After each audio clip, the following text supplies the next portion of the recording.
Um, So at this point, have you got anything else that you'd like to add before we go into questions? Well, I do. I believe where we left off was a question that Senator Owens posed to me. And so I'll just pick right back up with the answer to that, if that's okay, Mr. Chairman. And good afternoon. Hello, Mr. Chair and friends on the subcommittee.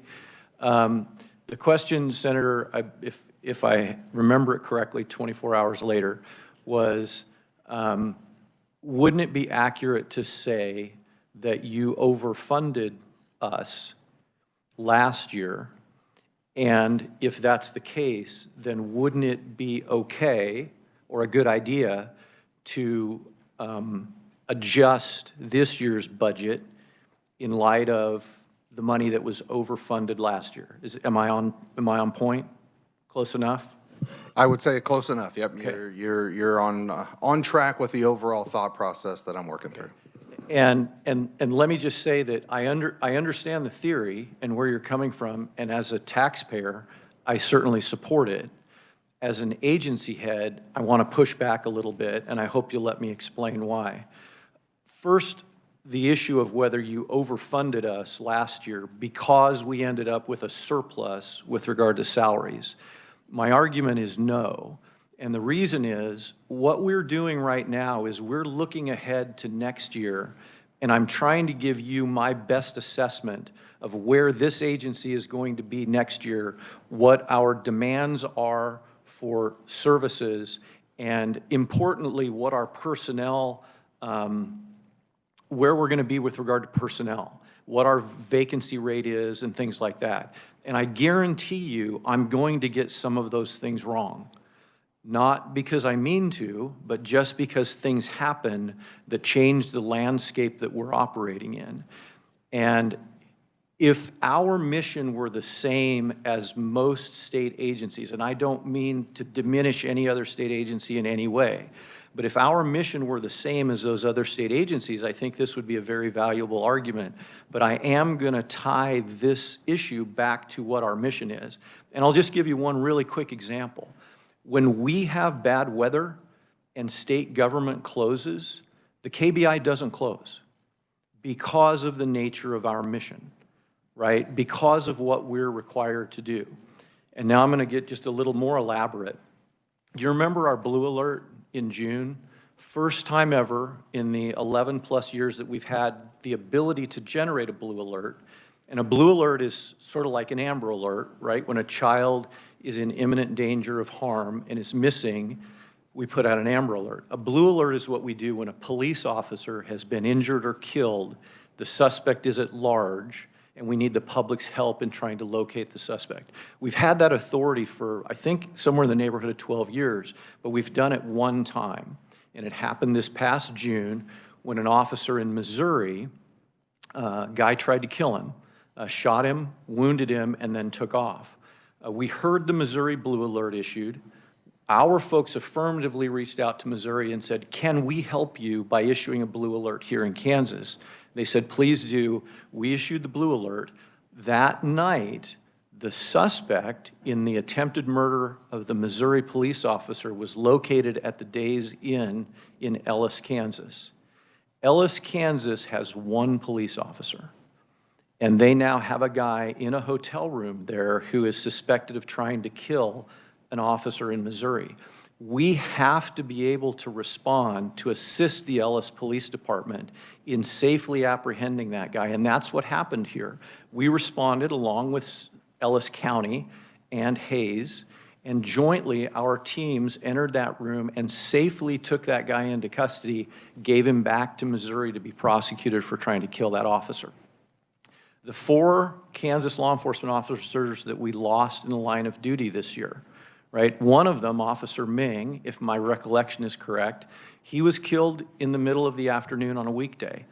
All of the others, these tend to happen in the dark of night on a weekend. Do you remember the Osage County situation where we had 4 officers shot? 10:30 in the morning on a Saturday. I don't remember whether that was the first Saturday of the pay period, but the second Saturday of the pay period, and I'm going to sound like a bureaucrat here, but on the second Saturday of a pay period, all of our agents are tapped out. They've put in their 80 hours, right? But they still have to respond. We generated a full-blown, all-hands-on-deck response to that incident like you would expect us to do, and like those local departments and our state partners need us to do. And it doesn't matter if everybody's out of hours, right? We still have to do that. Those are the kinds of things that distinguish us from other state agencies. So let me take it back to this year and talk about what has happened. I'm giving you my best estimate of where we're going to be next year, how many bodies we're going to need, and how many people we're going to have to fill those slots. Sometimes it takes us longer than expected to hire. We are the only agency that I know of where every single employee has a full scope background and a polygraph investigation, okay? It is hard for us to find people. In light of those difficulties, I am very proud that our vacancy rate right now is so low. Okay, when I started, we were in the high 20s or low 30s with regard to vacancy rates. Agency-wide, our vacancy rate right now is under 7%. Agent-wise, we have 118 FTEs for agents, and we are within 3 of being fully staffed. I'm incredibly proud of the work that our HR department has done with regard to recruiting. But with agents in particular, scientists, as you can imagine, very challenging to find people that are that qualified, that skilled. IT, incredibly challenging, right? Agents, not only is it challenging to recruit them, easier now thanks to you and your efforts with regard to our career progression plan. But with an agent in particular, we might lose them in the background. They might not make it through field training, make it through the academy. They might not make it through field training, right? So as hard as I'm trying to be accurate in looking down the road, it's difficult. And then, so the other thing is, we need, the way the system works, you guys know this, we get the funding this session whether we've actually hired the person or not. It would kind of be a different situation if once we hire them, we come back and we get the funding, but that's not really the way it works, right? I need funding for all 118 of those agents because we're going to do a class in the fall and we're going to hire the Delta, the 3, and I hope they all get through background, I hope they all get through the academy, I hope they all get through field training, right? But they're not even going to start until September, right? So the way that, I hope you're seeing what I'm saying with regard to, we're forecasting what's going to happen next year, we're using our best efforts, we get the funding now, but the start times are delayed, and sometimes they're seriously delayed because of the issues that we have with recruiting and retention, is where I'm at. So this year, we ended up with a pretty significant delta. As an agency head, though, I also have to account that for other things that come up that may be different from what I was expecting last year when I stood here and made these projections. One of the things that has been significantly different since January of last year, and I didn't know this when I stood here last January and talked to you about our budget for this year. One of the things that our agents found since last January is far more people, when we go to arrest them now, more people run and more people fight.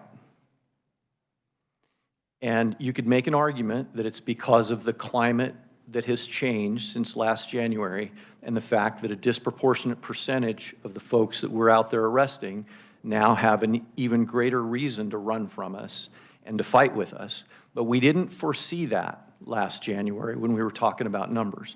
But as our agents went out and made those arrests, that's something that they noticed. So the head of our investigation branch came to me and said, boss, this is a different landscape. We've still got to make these arrests, but they're different arrests now. And so we ended up using our high-risk warrant team far more often than we had in the past because more arrests were turning out to be dynamic and very difficult. That caused us to have to spend more money on equipment to keep those agents alive and make it a safer situation. Now, I spent a career as a federal employee. I wasn't in management, I was a boots-on-the-ground person. But one of the things that I noticed over my career is at the end of the fiscal year, the office suddenly, in some years, started spending more money, right? And we all know what happens. No federal agency wants to give money back, so they spend it.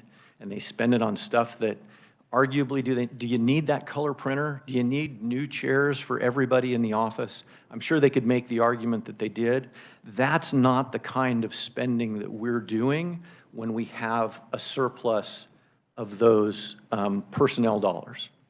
The things that we spent money on, when we got to that point in the year where we knew we were going to have this delta, and then we had to account for different operational needs, the money that we spent, I won't tell you that it was every single dollar, but I'm going to tell you that it's the vast majority was for items to keep agents safe and to help save lives.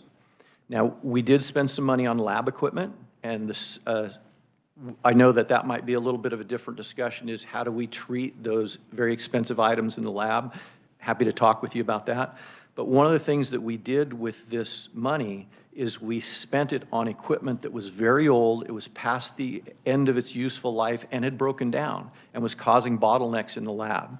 So if it wasn't money that was used to protect agents and keep them safer and save lives, it was money that was being spent on very expensive equipment that had broken down and was causing bottlenecks in the lab, which is another very important part of our mission. So to me, I hope that helps explain why, even though from a principled point of view, the idea of taking any surplus wages that we have and giving them back at the end of the year, I support that in theory.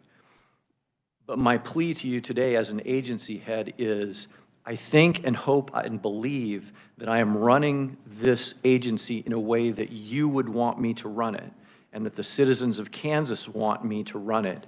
And to do that, I have to have some flexibility to account for the things that are going to happen next year that I'm not accurate in predicting as I stand here today. And I'm using this year as an example.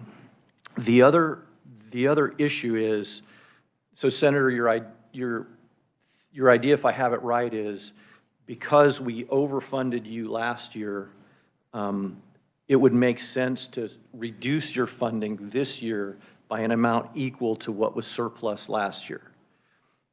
The problem with that is it goes back to the mission. And due to the nature of what we provide, if we do that cut, the only way I can do that is to decrease services. And I don't want to take the time to do this, but I could go over with you case by case, item by item, just the information that I got in my morning briefing today. Okay, just the cases that the Kansas Bureau of Investigation is working on right now. And they're everything from the officer-involved shooting in Leavenworth recently, where a guy tried to enter a bank with a long gun, Leavenworth officer shot him. We go investigate that. A public official case that just came in, a case involving sex crimes against a 6-year-old in Bourbon County. The amount that you would decrease us this year by what was surplus last year, the only way for us to accommodate that decrease is to reduce services. And if it's the investigative branch, the reduction in services means we don't have an agent available to go investigate that case of the sex crimes against the 6-year-old in Bourbon County, or the public corruption case in that rural county. If it's in the lab, whether I don't replace the piece of equipment that needs to be replaced, or we don't hire the chemist, even though we have an opening, that means the backlog is going to get longer, and that means the prosecutors in this court system are going to have to wait longer before they get the lab results to take the case to court. Those are the kinds of reductions in service and the ramifications of those that we're talking about. So that's why I go back to we're different from other state agencies, and the simplest example is most state agencies, when the weather's bad, they can take the day off. We can't because of the important nature of what we do. And that's why I think we're different enough that although I support the idea, I hope you'll see that having the flexibility to be nimble and be responsive to what our customers need from us and our constituents need from us warrants us being treated differently. Well, that's a long answer. No. You mentioned that you wanted to keep it quick, Okay. so that was actually the short version. Indeed. Yeah, do you have a? I do. Okay. That's okay. Senator Owens. Thank you. And my response won't be near that long or probably near that eloquent, to be 100% honest. If I said, I'm going to give you $5 million extra this year, I guarantee you would find a place for it. And you would find places that it needs to be and equipment that needs to be bought and all of these things. There's no doubt in my mind that when I take a day off, your guys aren't taking a day off. But when that happened last year, they still didn't take a day off when I took a day off, and you still ended up with $1.2 million extra in salaries, right? With your retention, and I don't want to, the emotional aspect of what you say absolutely plays on me in a big way, right? The cases that you mention, I don't want to put out in public what really goes through my mind when I hear things like that, and I know that your agents deal with some of the same things. But when I look at overall the amount, the work that you guys did and continue to do, and try to correlate that you did it last year, right? Yes, you had some extraordinary needs, and this dollar's actually helped with that, which is great. You still provided that service. There was no reduction in service, and you still had a $1.2 million surplus in salaries and wages. So the thought process would be that while you are going to bring a few staff members on board, there is a need, right? And I realize you're doing your absolute best to project and to forecast where you're going to be. There are many ways that we could do that differently, Mr. Chairman, and I think that maybe it warrants a conversation, right, amongst the members of the committee, being that we're open to the public here. Because, for example, you know, there was a 1.2 million surplus that was ultimately used for very good things. I don't want to minimize that at all. Now we're asking for 1.45 million, right, realizing there was a $1.2 million surplus. It could be that we take some portion of that, $1 million, say, and say that if these hirings occur, they can come before the LCC and request that $1 million for salaries and wages because they've hired the people they need, and then they could have access to it. So we're not trying to as much prepare for what could happen, because all I have to make decisions on, right, is what happened last year, right? So you're doing your best to project forward, and you did that last year, and so I see last year's data and I say, okay, this is how this played out. And so I just have some hesitancy with the idea, if I put this in front of somebody and I said, okay, from 24 to fiscal year 25, we increased their budget 50%.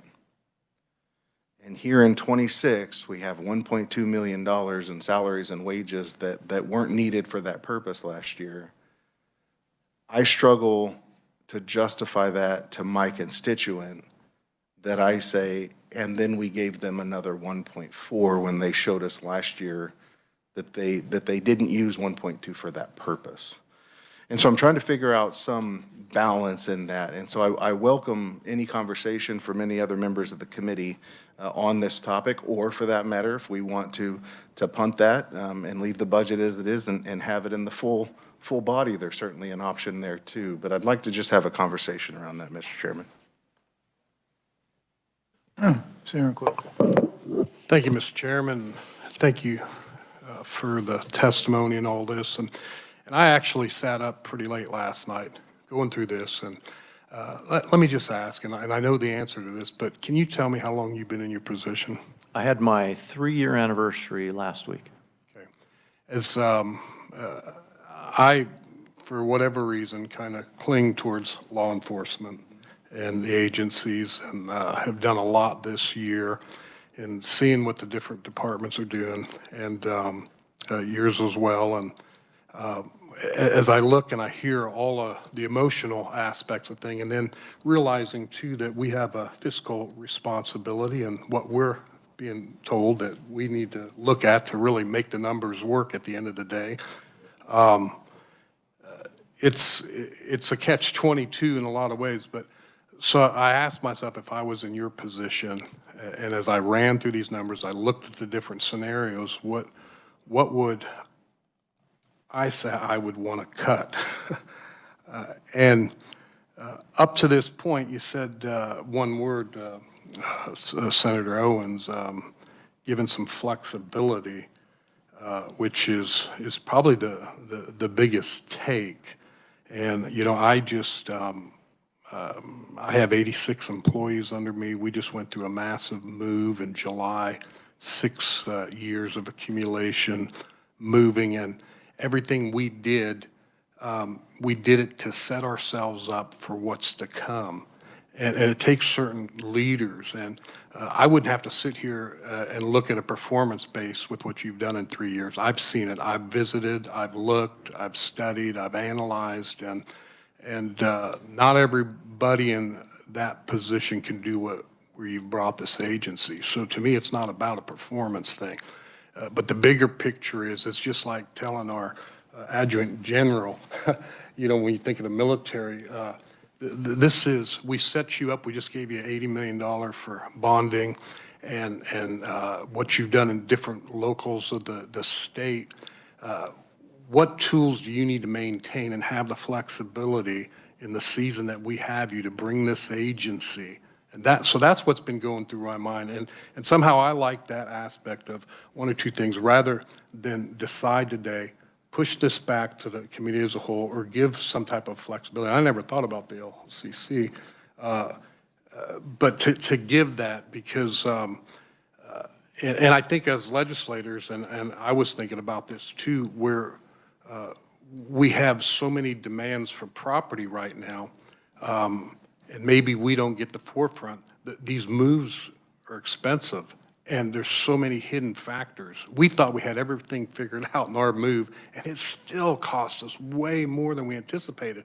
Just, I guess that's life, but that would be kind of more where my directive would be, to get a little more heads, and how can we set you up with flexibility? I like what you said about, because we all deal with the use it or lose it, but this is a different and a unique agency, like you said.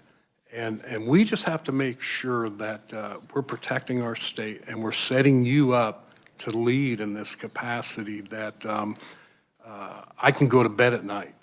Other department agencies I don't worry about that as much, because I can sleep fine. But knowing that this agency isn't protecting Kansas on every level will be a determinant of whether or not I can sleep better.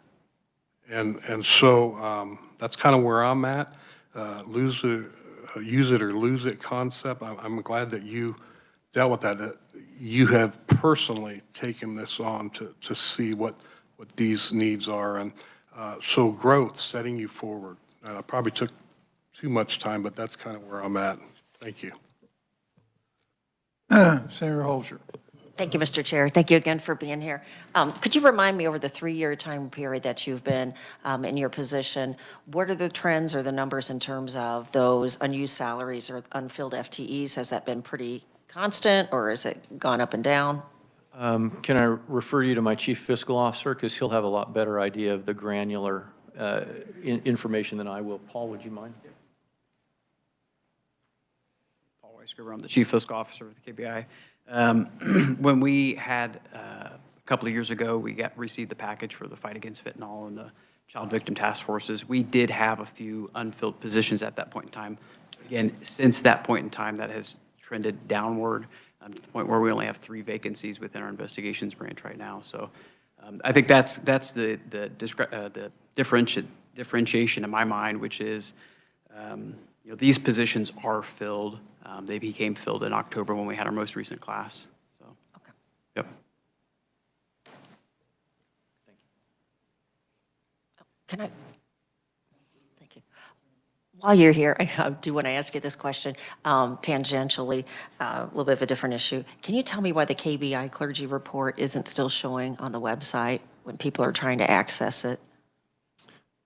I don't know the answer to that. I can tell you that one of the things that we're working on is replacing a website that looks to me like it's straight out of 1982 and modernize it. I just signed the contract yesterday with a vendor that we have coming in to help us modernize and really make more efficient our website. I don't know if it's a matter of it not being there or that you can't find it, but I will get an answer for that, Senator, and get it back to you. Thank you so much. You bet. Senator Owens. Thank you, Mr. Chairman, for a second time. Could I have your fiscal analyst back? Because he said something right at the end. I just want some clarification on. Will you spend, you said you just filled a class in October. That was only 2 months ago, right? Will you spend, or how much do you project that you will spend on these new agents? Will you utilize that $1.4 million that has been requested with these new hirings? Yeah, so the proposal we have, essentially, as the director mentioned, we projected that from FY25 into FY26. When we arrived in FY26, we recognized, oh, we have a gap here. We didn't fill as many positions last fall that we thought we were going to have. And so we've proposed in front of you guys to reprioritize some of those salary dollars from July and August and September to then replace some old equipment and to reinvest some of that money back into our investigations unit, specifically in the high-risk warrant team, the HRW team, so to replace some of that aging equipment. So that's the proposal back in front of you, is to leverage that 1.2 in a way that helps benefit the agency. But will the new employees you just hired, because remember, what we're talking about is 1.2 million from last year that was unspent. You're saying it was unspent because you didn't have vacancies filled, right? Yeah, So have you filled those vacancies, and will that money be utilized now that you say that you have hired people? Yeah, I appreciate the question. So it's not unused money from FY25, so it would be in FY26. So Right. It's this year's money, and of that $1.2 million, that won't go towards those salaries for this year because of that gap. We are proposing to use that money to replace that aging equipment. In FY27, those positions are filled, and we will use all of that for salary. So we've sort of viewed this as the most transparent way to get that alteration from the approved budget back in front of you so you could see what that change is. And I appreciate that, and that's what I'm trying to get at, whether it's 26 or 27. I realize the redistribution of those funds is 26, and the new funds we're asking for are 27. But when you said you have filled the positions, right, I wanted to confirm, right, because that's, in my mind, that's a bit of a game changer. If you tell me you have already filled those positions, you know you're going to utilize that money and that mechanism for 27, well, then funding the FTEs that we have already agreed to fund certainly needs to happen. That is correct, yes. They have started and are on payroll as of mid-September, October. Okay, thank you, Mr. Chairman. Any other comments? I wanted to add a couple in here. This is back to Senator Owens. For what you guys do, we would love to, you don't get paid enough. That's what I would say. So, but we've got the taxpayer out here on the other side of this. When we look at SGF and you look over since 2018 was around a little over 20 million, and now we're up to 2027 at 40 million, and then we sit here and nobody likes paying taxes, and we know what taxes are doing. So that's kind of what we're wrestling with here. One thing that had caught my eye that I want to make comment on the performance-based budgeting, they went into a deal, and they don't have page numbers on here, guys, so this is back under Forensic Laboratory Division. They're talking about laboratory backlog, 60 days. That stayed fairly consistent. That didn't bother me, but the one that caught my eye was the number of laboratory assignments completed in 60 days. It seems like that number's been trending. I'm kind of watching trends here, trying to understand why those trends are doing that. We do too, Senator. We look at that every single quarter. What are our backlogs and what can we do to knock them down? I think I would point out that the numbers that you have there aren't categories specific. So when we look at it, we look at specific backlogs for specific tests in specific divisions of the lab, right? Toxicology is very different from biology, which is DNA, which is very different from firearms, which is, you know, all of the divisions are different.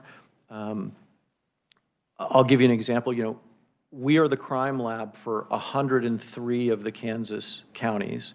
Johnson County has their own, Sedgwick County has their own, but we actually are doing all of the firearms work for Sedgwick County because they can't get and keep firearms examiners. They don't have any right now. So I tell people we're actually the crime lab for 103 and a half of the 105 Kansas counties. So we struggle with issues like that. Retention is particularly difficult when it comes to chemists, and when we don't have enough people or when a machine breaks, that's when our backlog numbers tend to climb. But I assure you that's something that our lab director in particular pays daily attention to, and that is how do we keep those backlogs down to an absolute minimum. And what I was pointing out was the numbers that you have aren't category specific. Right. So like sex assault kits, one of those that may be very, very old because of the conditions under which it was submitted, that's very different from a toxicology test, but I think your spreadsheet has them all included together. So if backlogs are something that are important to you, Senator, let me get you a copy of our quarterly lab report, because that really drills down to a granular level on what those backlogs are. That trending number is what caught my eye, so. The other thing that I was wanting to, somebody had sent me a deal last night. It seems like we're all about drugs and we don't hear very much about others. Are we covering everything? Have we over-focused in drugs and letting some sex crimes or boogeries or other issues? Yeah, I mean, you know, that's one of those issues that honestly I give a lot of thought to on a daily basis. How are we allocating our resources? Yeah. You know, when a county calls and they need help with the crime that's most important to them, maybe it's fraud against an elderly member of that community. You know, that's not one of our investigative priorities. But if it's important enough that they're calling us asking for help, we want to try to help them. But at the same time, how do I justify taking resources away from a homicide investigation to focus on a property crime? That's something that we, and particularly the head of our investigations branch, who is an amazing guy, that's something that we focus on every single day, Senators. How are we making sure that we have the right balance in those resources? Here, a year ago or 2 years ago, there was some money that they was trying to get for DNA. You know, and I forget what the number was. And I think per case was like $10,000. Yeah, that was for FFG or FGG, Yeah. the family genealogy testing, and that field of the science right now is making tremendous strides, and we're seeing a lot of cold cases be solved because of that technology. So the request that you're talking about specifically, Senator, it wasn't a request from us. Oh. We supported it. And if the legislature had decided to award that money, we would have put it to very good use. But I think ultimately that funding request from the outside entity was not approved. It did, and I'm thinking they asked for too much. We need to show some, the Idaho case is a prime example of that. So I would like to see some money found somewhere to try some of that, to hit the low-hanging fruit to see if what it does. We've had a couple of successes in Kansas this With year with that testing, yeah. Okay, so you are doing that. The other quick question I have for you, because we're going to have to go, the AI stuff in the future. You know, how do you factor in, because this could just be a game changer in a lot of areas. Do you guys talk about that? And you, We do. after that, you hate to go buy a bunch of equipment that might be different 2 years from now. That's the other part that goes. Yeah, AI is very much a two-edged sword for us. We want to be able to use it, and we're right now in the process of developing our master data management plan. And in that MDM, we're trying to harness AI and use it to our benefit. At the same time, we spend a lot of time combating crimes that are committed using AI. So we hope we're going to get a benefit out of it, and we're trying to harness that benefit. But at the same time, this is an industry that is going to cause us a lot more work, too, especially when it comes to child pornography, as an example. So the 750,000 that we had for the forensic equipment, rehab and replacement, that's a new account. It is. So if we was to open that account, that 750, what was that based on? Well, it is simply a thoughtful, measured attempt to get us on a more regular and more responsible replacement cycle for the millions of dollars of equipment that we have in that lab that is getting past the end of its useful life. And it's an effort by us to not be standing in front of you next year or the year before. I don't know how long it's going to take, but if we don't get on a responsible replacement cycle, at some point I'm going to be standing here asking you for $7.5 million to replace some of that 20 and 25-year-old equipment instead of a smaller amount on a regular basis to get on a responsible replacement cycle. So you're right, Senator, the fact that it's 750, I mean, it's kind of like talking to my kids who are in their 20s about establishing a retirement account. I don't care how much you put in there, just get something in there, right? We want to get something in there to foster this responsible replacement cycle. That's our goal. Senator Owens. Thank you, Mr. Chairman. So, and I do think that that is thoughtful, and here's my however. The agency, the KBI, is currently requesting basically a $2 million increase over last year. And that $2 million really represents, you know, these enhancements that we're talking about right here. In certain ways and means, just before this meeting, we had a conversation about ARPA money that we spent and how many buildings we built that are going to have ongoing costs. Well, here's one of them. And so this is $885,000 in year-over-year costs that we're going to have to absorb already. And so that's something I think we have to do, right? We don't have a choice. We made a decision. The retention and recruitment plan, I feel, is something we absolutely have to do, right? We've got to take care of these employees. I feel very much more justified with the request for their salaries and wages because they have those positions filled and know they're going to spend that money. I see the forensic equipment rehab and replacement, while important, as more optional. While I can understand the importance of it, I think that I would make the motion that we go ahead and we remove that supplemental request from this budget. Obviously, it can be brought back up in the full committee, and if they want to make a different decision, but I'm concerned with starting kind of a new program that we're going to be expected to fund. This isn't a one-time request. This will be an every-year request for the next however many years. And so I think that that's the one thing that we can pull back on in this budget, and so I would make that motion. Okay. Got a motion, do we have a second? Yes. Just to be clear, based on the Committee on State Budget removals of the enhancements, the PRCC operating expenditures funding and the forensics lab replacement fund is currently removed from the budget. The CPP is statutory, so that enhancement fell under the statutory exception. Okay, so before we move, let me make sure that I understand. So you're telling me that these enhancements, if you will, have already been pulled out. So we actually need a motion to add these enhancements back in, except for the recruitment and retention plan. That's correct, sir. Okay, then if I may restate my motion, I would make the motion that we do fund the Pittsburgh Regional Crime Center and Lab Operation Enhancement request. We have a second on that one. Got a second?